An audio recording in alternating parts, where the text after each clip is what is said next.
Hello， 大家好，我是 You， 今天來介紹微軟的賽車大作 Forza Horizon 6， 中文是極限競速地平線6。這一次很榮幸收到官方的評測碼，也已經開台跟私下玩了好幾天了。雖然是拿到的評測碼，但影片內容仍然是以 You 對遊戲直觀的感受為主。這幾天綜合心得下來，結論是地平線6從賽車菜鳥到競速老手都適合玩。影片會帶大家快速了解本作的優缺點，以及 You 個人的感受與一些缺憾，讓你在加入極限競速地平線6之前有個參考。本次地平線6的世界來到日本，雖然遊戲不是1:1重現日本地圖，但還是做出了日本各種特殊的地形，像是東京市區、富士山景與各種山道、田野小路到各種知名景點，並且以互通的區域劃分方式，把各種富有特色的地形整合成開放大地圖，你可以自由開車逛街。地平線系列一直都是走嘉年華形式，主打大家在遊戲中到處開心賽車，參加在各種不同地點舉辦的賽事。地平線6首發就提供超過550輛實體車款，還能體驗濃厚的日本汽車文化，有很多日本才有的獨特車輛。風景當然也都是從真實的日本取景，有實際去日本玩過的人應該都感覺得出來。遊戲中賽事分成2種類型，一種是開到賽事地點才讀取賽事地圖的模式，像公路競速賽、泥地競速賽之類的，會切換到競賽地圖，參賽者也會排位倒數起跑。另一種是在開放世界直接參加，像是測速區間、危險標示之類的，開車經過就會直接啟動並計算成果。當然，想單人玩或多人玩都沒問題。唯一要注意的是，如果你玩的是 PC 版的話，連線不用錢，但主機上卻需要買 XGP 會員才能連線。不過又玩了好幾天都沒連線，還是玩得很高興就是了。最新的賽車系列賽活動，基本上也可以一個人解完獎勵。當然，有些多人活動可以賺更多分數，你也可以跟朋友組成車隊一起競速。但即使你無法多人玩也沒問題。遊戲一開始會從一些小區域開始，參加賽事取得 Horizon 點數，有夠多的點數才能解鎖下個區域的差事。不過你想的話，也可以直接去未解鎖區域逛街，只是沒有新差事。路上也可以遇到線上的其他玩家，不用怕玩家之間車禍，大家會互相穿透過去。但還是會撞到 NPC， 要注意一下。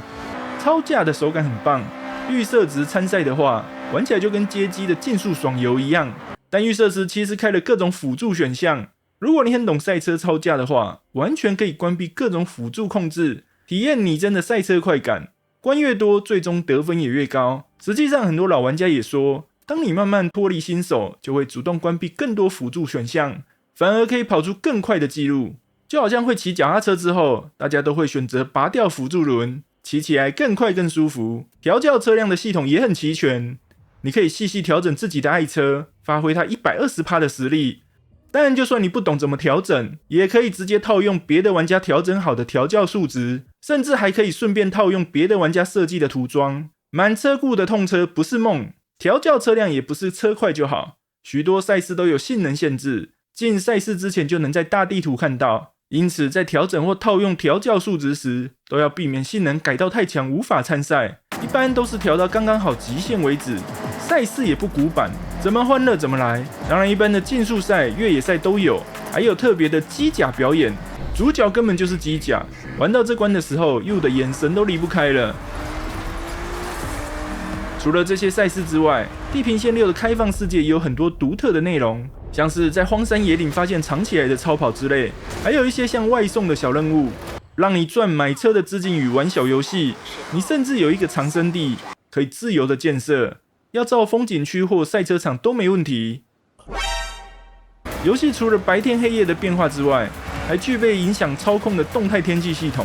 會下雨也會下雪，這些天氣會影響車輛的操控性，甚至還有四季的變化，每星期換一次季節。無論如何，如果你很喜歡賽車遊戲，這款地平線6可以讓你飆個不停沒問題。相對於歐美普遍道路寬敞，日本街道算比較窄，讓這一代比起拼速度之外，也會有更多的甩尾與車輛控制。這次地平線6還有一點讓人很驚豔，就是不但有繁體中文語系之外，語音也是台配，偶爾冒出一句台灣國語，聽起來更接地氣。創人物時更可以選自己的外號，You每次聽到自己的外號都忍不住要笑出聲來。霸道總裁，歡迎回來。可惜的是，地平線6也是有一些小遺憾。比方說，雖然劇情模式是各區域慢慢打上去，但很早就能弄到很強的超跑了，錢也不會很難賺，換車換得飛快。就算是初期每一場比賽也都會換不同的車，甚至只要路邊找車或是轉彈，就能突然拿到一台超跑。總覺得欠缺了一點小人物慢慢成長的感覺，也不太會跟特定的出奇車有革命情感。劇情本身也很鬆散，沒什麼高潮起伏，大意就是嘉年會好嗨哦，來賽車吧！玩了幾十個小時，我還是不懂劇情存在的意義，大概就是偶爾有人聊聊天比較不無聊吧。玩家人物雖然很有東方風格，但顯然不存在帥哥美女，也欠缺了細部調整，像一般遊戲常見的面部調整或是改變五官都不行。不能割雙眼皮或隆鼻，也不能調整身高體重，當然更不能調胸圍、臀圍、肌肉量等等，更沒辦法幫你的人物多個8塊腹肌。雖然有各種服裝，不過目前看起來就各種日常服飾，能選的種類還不多。實際上算蠻陽春的系統，但這麼陽春的系統卻能選義肢跟性別代名詞，雖然怎麼做都是制作組的選擇。不過這顯然是為什麼地平線6的劇情比較平淡，制作組大概是想做出大家都能接受的劇情，所以劇情才像不粘鍋一樣，什麼都沒沾上。不過地平線6終究是以賽車為主的遊戲，倒也不是不行的感覺，畢竟賽車遊戲中人只是車子的附件而已，有些賽車遊戲甚至只有車，門打開駕駛座沒人的也有。劇情只為帶動嘉年華氣氛也可以理解，即使如此，又個人還是覺得，如果能額外有個成長為主題的戰役模式就更好了。除此之外，可能是制作組怕玩家開車去撞人，明明觀眾席滿滿的人，街上卻沒有任何行人，連東京市區也沒行人 ，NPC 街車也沒幾台，完全感受不到繁華的感覺，這是很可惜的地方。